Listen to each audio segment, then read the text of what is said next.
We have had lots of different use cases. The core one has been around enabling shoppability through shoppable video. So we have lots of clients from Dior to Sephora to Adidas who have used it on various different videos, from campaign videos. Welcome to the content platform category. I'm super excited to be here with Karoline. She's the CEO of Smartzer. Karoline, thank you so much for taking the time to do this. I really appreciate it. Thank you. Absolutely. Why are we having this conversation? We looked at well over 125 companies in what we consider the content platform category. So a lot of tools that support various forms of content, whether it's the analytics, the distribution, et cetera. And the company that stood out to us was Smartzer. We thought was pretty innovative in what we consider is almost in the payment vertical of content. And I put you in this category and media category, even though I feel as though you also would be considered a part of the future of commerce as well. But I really like how you've taken a level of make content more engaging, being able to put actions on top of content, and looking at the entire media industry. Content seems to be very static, and in anytime individuals want to push customers or push interest, it tends to be off platform. And so one of the things that I think was really interesting is the work that Smartzer's doing, and we're going to learn more about that today. So thanks, Karoline, for doing that. I think you have a visual for us. Maybe we just jump directly into the visual and then we'll dive into questions from there. Sounds good? Yes, sounds great. Yeah, so as mentioned, what our company does is it's built around the idea of, obviously, video has been increasing. It's been one of the most popular advertising formats in the past years, and I think COVID has only accelerated that. However, there's still been that whole gap between the content itself and content's viewed as a very much of a kind of an awareness piece that is difficult to connect to a final action, whatever that might be, in many cases being shopping. And also having quite limited abilities in terms of measuring data from video. What we've done is we've actually built these tools that make it super easy for brands to add an interactive overlay on top of a video. So a viewer can literally click on anything, see more details, and then go and buy or learn more or whatever that action might be. And on top of that, again, the way that the market has evolved, we no longer look at things in silo of building things only for one channel. Campaigns and everything run cross-platform. So we've built a system that allows for these interactive videos to really easily be distributed across multiple platforms, from e-com to social to paid advertising. And here's just a couple of visuals to show you how it works. So basically, instead of just being a regular video, you can click on products, shows you what they are, shows you additional details. Like in this Adidas example, it shows you a shop the look. You can buy each of those products, or you can actually continue watching the video. You can then also explore things through these shoppable carousels as well. So it gives another way of interaction for the viewers. And on e-commerce, we have this additional functionality where actually customers can shop immediately from video, which is something quite new that we have implemented this year. And just as an additional example to show you on social media, so this is a way of companies actually sharing them through Instagram, Facebook, TikTok, different social media platforms, and bringing that interactivity into those as well, which again is a very important channel for a lot of brands. And also including different formats like shoppable live streaming, which has again been another way of enhancing content, and not just having the live stream, but having that ability to interact beyond just having comments and finding more about the products, which has been a big trend of the past couple of months plus in particular. And the platform itself, I guess, when we started the company, we were like an interactive video agency. So all of these experiences were completely custom built, only in code in the back end of our system. Whereas we started getting a lot of demand for self-service, both for how to actually build these things at scale and how to view the data. So we now also have an analytics dashboard where customers can view more data about each of their videos in a lot of detail. And we have this video tagging platform where, again, they can really easily add tags, drag and drop the products onto the video, and then go and share them on all the different platforms. I think you already mentioned it, but so the backstory behind the company was you guys started as a video agency, and then based on demand evolved into a self-service platform that enables your probably your existing clients and now lots of other individuals to really create the content that they'd like and those interactive experiences that they'd like and distribute on the platforms that they like. Yes? Yes, exactly. Exactly. And I think there's two core parts of what we've built. So as mentioned earlier, there is the part of how do you tag these things, and also building it in a way whereby you can tag lots of different content. It's not purely just focused on adding product tags. It can be used by companies in lots of different categories that don't necessarily sell online. And then building the side of how is it distributed and presented to the end user, which is through a video player. And again, remembering that all these distribution channels have their own unique properties. So building a player that works across all of them, because you really need to think about this at scale, and you don't want companies to have to custom build for every format, for every channel, and think about all these things. So building this kind of a fully dynamic system where all the fields are dynamic and it just knows what to pick and when. That's, I think, been the biggest challenge from a product perspective, but one of the most important things for sure. I really like the visual at the end of the slides where you show how almost simple it is to have a video and tag certain segments of the video of what you'd like. But can you share with us the actual process of taking video content and tagging it and then being able to distribute it? And where is this, the visuals come from? How is it interconnected with shopping experiences? How is it even possible to put video on other platforms that's interactive? I'm just curious. In the terms of the process, so first of all, the company, whoever wants to make their video interactive, has a video file. This video file gets uploaded into a project in our system. Then we have two options.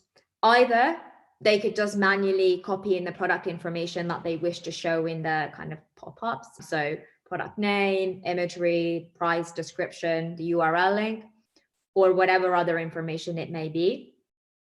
Or if we work with brands directly, we actually integrate with their APIs. And for example, we would integrate with Salesforce, Commerce Cloud, Shopify, these kinds of platforms, which actually then make it even easier because the products are imported automatically with all of the information in real time. So then they would just search for the product ID, for the product name, the product comes up, and then they grab the product, they drop it onto the area of the video where they want the hotspot, and then they can define how long they want it to be in that particular section of the video, which then effectively creates this invisible clickable area over it. And they can then repeat this for all of the products in the video. And as an alternative, they actually have also the ability to make groups of products, which is quite useful for if you think of fashion videos or things where there's a lot of small items on mobile. It's actually impossible to click on exactly the belt or the necklace or whatever it might be. So group those into groups, and then you can tag the groups as well. And then when you're done, we basically just have a share button that then generates all of these different formats that are needed. So typically on an e-commerce website, it's simply an iframe, which is the easiest thing to put onto any website. So also, I think that's been a key thing in implementing this very easily, because you don't need tech talent. For social media, you just get a link, which then gets shared. You can just link it to your stories or launch it from your in-feed ads or other formats. Same thing with email. Again, you can then build email campaigns where you put like a video and then launching their interactive experience. And as a third one, which is slightly different, we actually also support something called VPaid, which is an ad format, which is actually typically used by media agencies to then amplify those videos in paid formats. So they could then run in pre-roll, for example, or in stream, like on news pages and things like that. But then, yeah, all of these ones you get from the same place. Each of them have separate kind of flags on them for analytics.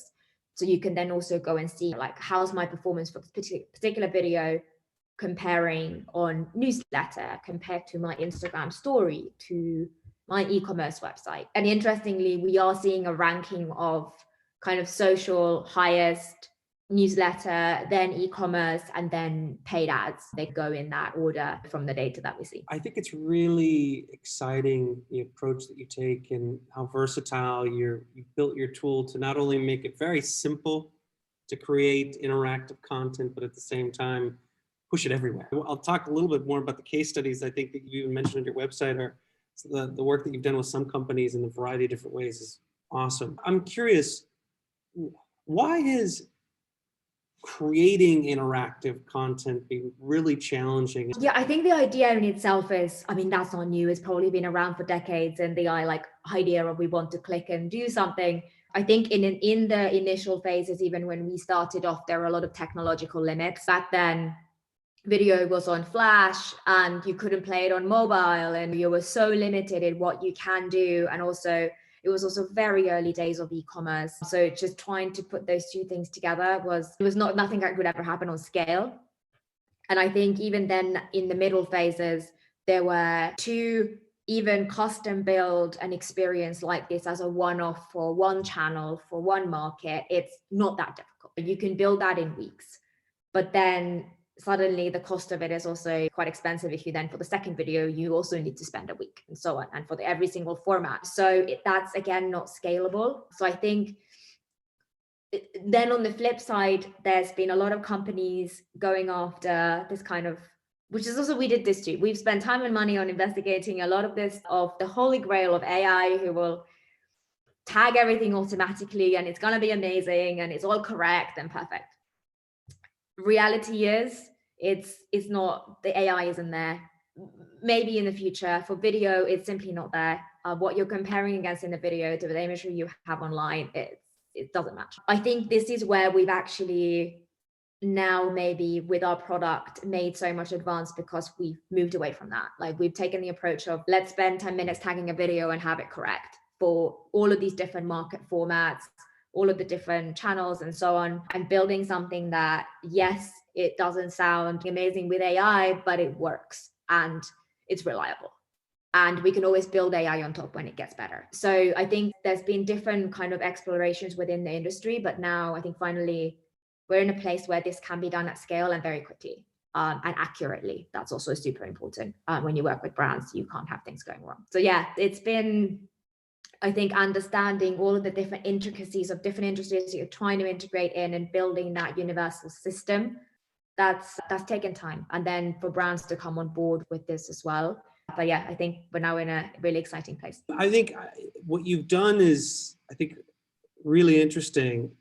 I'd love if you'd be able to share some of the use cases of the brands that you've worked with and some of the ways that you've worked with them. Yeah, we have had lots of different use cases. I guess the core one has been around enabling shoppability through shoppable video. So we have lots of clients from Dior to Sephora to Adidas who have used it on various different videos, from campaign videos to tutorials to runways for Shop the Look, when there was a lot of the kind of pre-buying, and different live stream events as well. So actually live shopping has been a big thing recently, where the idea is to get customers in that purchase funnel and get them to buy. Or even if they don't buy right now, at least they've been able to learn what the products are, and there's a bit more of that kind of information given to them very easily from the video.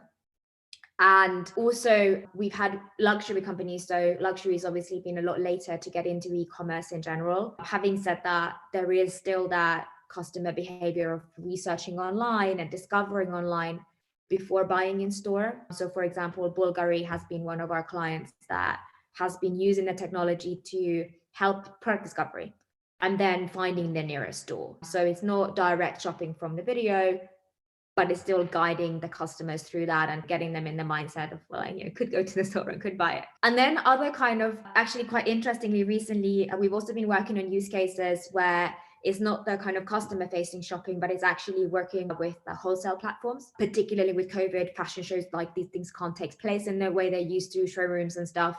So actually using interactive video in the wholesale process, again, is so much more kind of effective and easier for the buyer as well, instead of just flipping through lots of pictures of looks. So that's been a very interesting use case that we're launching on a bigger scale towards the end of this, well, in the summer. And then other ones where it's not really about buying at all. Automotive, been very interesting. Been working with Mini and BMW as examples where they've been running campaigns on social media where instead of clicking from the ad into their BMW homepage, you click into this interactive experience where you can click on different car features, you can learn more about them, you can go and download brochures, go to the configurator, and actually we saw unexpectedly a lot of the kind of bottom of the funnel activities from it, of people actually taking action from campaigns that typically would have only been seen as, well, this is very high level brand awareness stuff.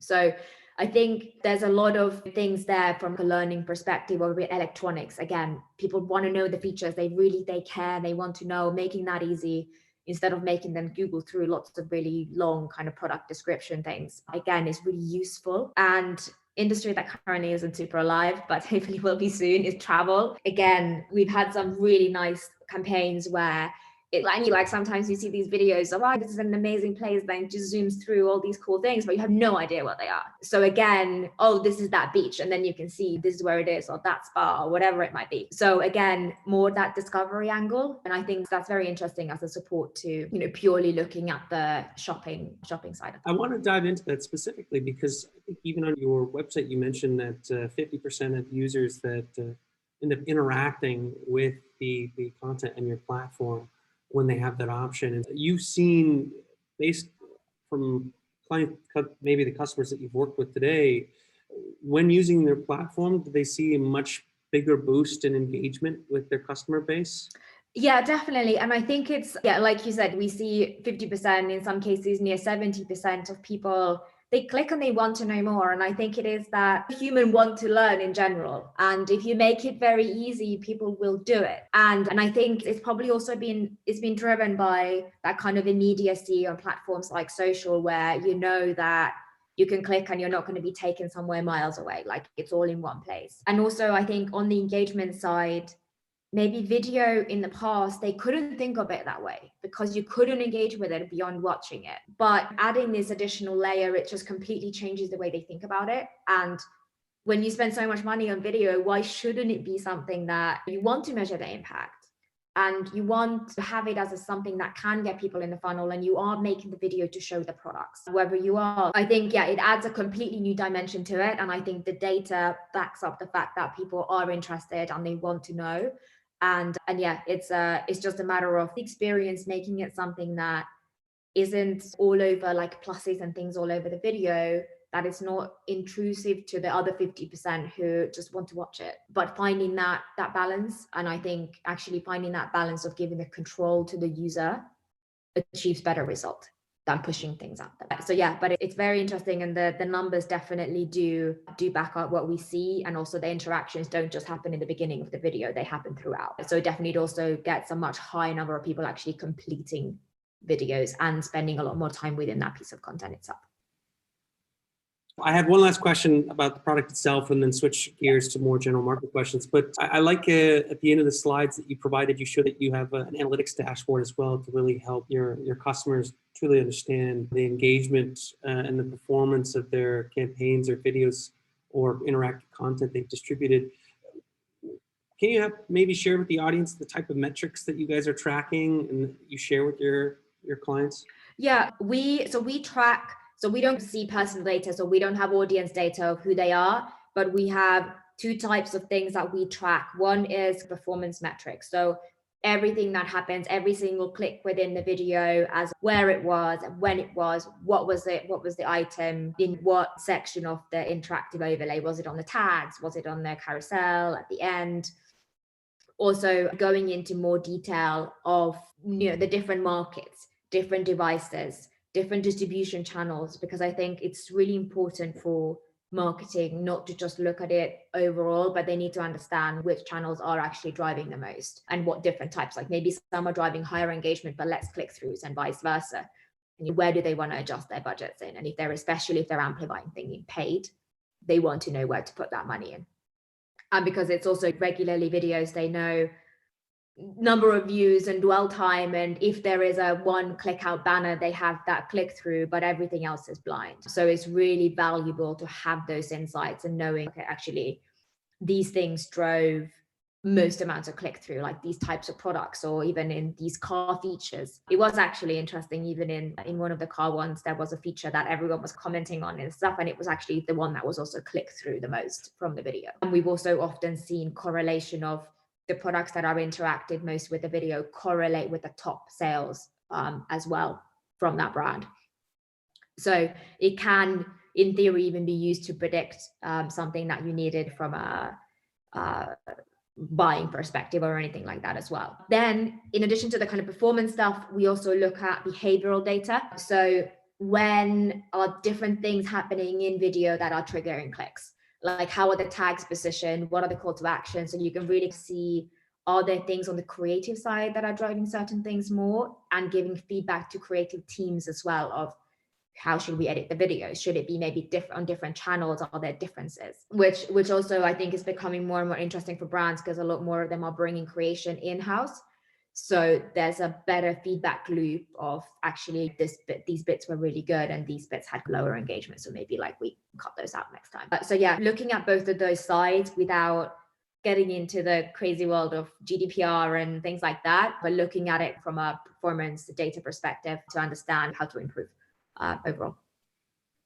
I'm just curious, what for your product what is your business model? Is this like a traditional SaaS solution, or is it slightly different? So at the moment, we're a subscription. We have different levels of subscription depending on whether there's integration and customization needs. And subscription contains unlimited pieces of content. So we don't limit how many videos brands can create. There's just some hosting limits on the bandwidth, because we cover that side of things. And I think it's actually fit really nicely with what we used to do, things more on a project basis when we were more like an agency.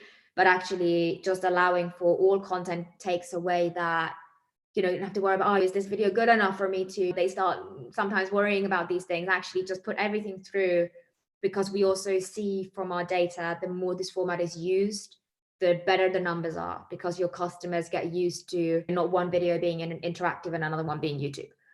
So you have that consistency. And yeah, so far we've actually had very good response to that. And also it just makes planning easier on both sides as well. We talked a little bit about this earlier, and this is actually one of the reasons why I like your platform a lot, because you cater to so many different content formats. But content seems, and the media industry overall just is evolving constantly. I think it's a very challenging industry overall for any type of creator or companies. You're constantly having to play with new tools, new platforms, formats, etc. How do you think a video is evolving, and where do you see Smartzer in that evolution? Yeah, I think to your point, there are more and more platforms coming all the time, and there is an expectation for brands to be on all of them that are relevant to them, and in many cases a lot of them are relevant to them. And I think, aside from some platforms that are very closed in terms of what you can do, YouTube being one of them, on all of other kind of e-com sites, social platforms, ad platforms, there's actually quite a lot of, if you figure out that middle ground format that works on them all, it's actually fine. I think some of the challenges are perhaps on the paid ad side, because some of these ad format rules were written a long time ago, and they were not written with this kind of interactivity and new things in mind.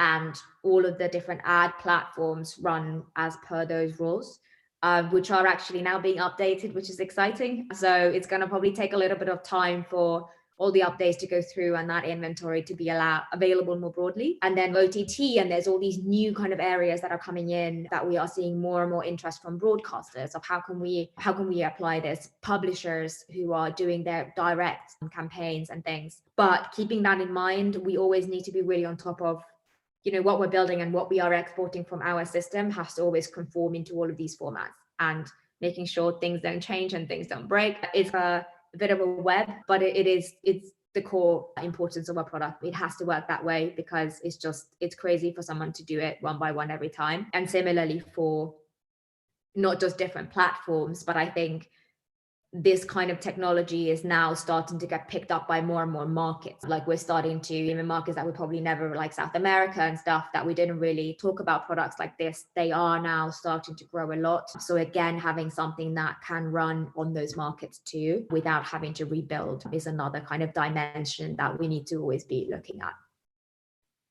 Generally speaking, I know we're in a crazy and weird time, given that there has been a pandemic for over a year. And I'm just curious, has the pandemic affected your company or industry at all? I was thinking about this. I actually think, obviously, initially, everything frozen, people were in panic. But I think actually now it could have easily jumped that whole idea, probably 3 to 5 years easily, because there's just been a forced focus on e-com. Okay, fine, like for brands, e-com, what used to be 10 to 15% of their revenue, in some cases has now been 100% of their revenue because they cannot sell in stores. So it's made a huge shift in where money's being spent. And because of it being the only place, it's put this crazy pressure on brands. On normally we had the stores that people go and experience the brand and do everything. And now you have to do that online. You can't just list your products. You have to find ways of bringing that experience in and doing it in a way that isn't crazy expensive. All these virtual walkthrough stores they're amazing and they're great, but they're quite time consuming, they're expensive. If anything changes, you need to rebuild everything again. Kind of video is such an easy way of doing it, and live streaming and stuff, and you can connect with your customers. So I think that whole thing has really shifted the mindset around video and the importance of making it shoppable and allowing that process to happen really easily, especially as now more people are on their phones. Like navigating sites on a phone is even more difficult than on a desktop. Like from our business, we actually, from 2019 to 2020, we served 30 times as much volume of the interactive video format than we did the year before. I think huge growth in usage in general, and we like the level of inbound we've been getting is definitely something that is on top of mind for a lot of brands, especially the shoppable live streaming. That's been the thing everyone talks about. I only have a couple more questions left and then we'll close out, but just curious, what do you think is the future of interactive video, and what do you see that most people don't? I don't know about what it is most people don't, but I think what we're seeing now is there's I think shoppable video is really taking off. It's there. Interactive video is maybe more seen on a campaign level still, and maybe I think there's beyond the shoppable, there's huge potential on the interactive side, and even conversations we're having now on extending it beyond this kind of marketing and advertising content into other things that are for educational purposes or even entertainment itself for non-shopping users. I think those will grow over time a lot. And I also do wonder if kind of formats like this get people shift from the mindset of consuming loads and loads of content very superficially into actually watching maybe less, but in more depth and exploring more, and shifting that into being more focused on things, I guess, because it's easier to find out more about them. It would be interesting to see as the kind of interactivity side of things grows. But yeah, I think we're still in the early days of the industry overall, but I would imagine it growing pretty quickly from going on, just based on what I've seen in the past 6 months. Interesting. No, I totally agree with the insights. Well, Karoline, this has been fantastic. I really appreciate you taking the time to do this. Before I close out, was there anything that you wanted to share or mention, or any asks of the audience? To share, I think one of the really exciting things for us, actually, we're in the process of launching in a small medium business offering through Shopify. So that's a big thing that we are doing, broadening out from that enterprise customer base that we've had traditionally. And yeah, we'll start looking at some fundraising as well later on in the year. So those are the kind of two focus areas for us in the near-term future. Thanks, Karoline. Again, I really appreciate you taking the time to do this. I know it's not too late your time, is it? It's fine. It's it's almost 8, but yeah, it's fine. Later time of the evening, your time to chat. And again, why we had this conversation, one of the companies that really stood out to us in the platform category was Smartzer, and creating interactive content that drives different forms of engagement, whether it's shoppable or not, I think is the future of the media industry. And it's very difficult to do that in ways that seems practical. And you guys have built a phenomenal tool that I think, one, it really enables and empowers your customers today to be able to create content that they want, distribute in the way that they'd like, and then do that in any format on almost any platform, whether it's social, email, their e-commerce website, and being able to have that ability to do it on other platforms in the future as well. I think it's absolutely fantastic that what you guys have built. I'm excited for your future. And obviously, even what you mentioned now with the potential updates within tools you're building for Shopify. But no, this is fantastic. Thank you so much, Karoline, for your time. Thank you so much for having us and for selecting us. Thank you.